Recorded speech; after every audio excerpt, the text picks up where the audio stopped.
Last day na ng aming pagtatanim ng luya ngayong araw. Pahinto-hinto yung ulan.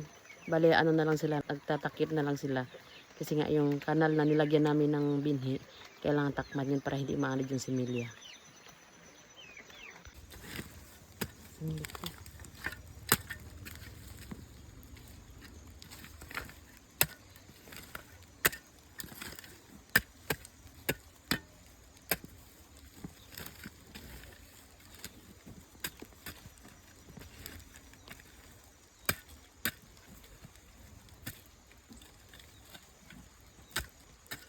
Ayan, bumakas na may ulan. Andun sila sa taas.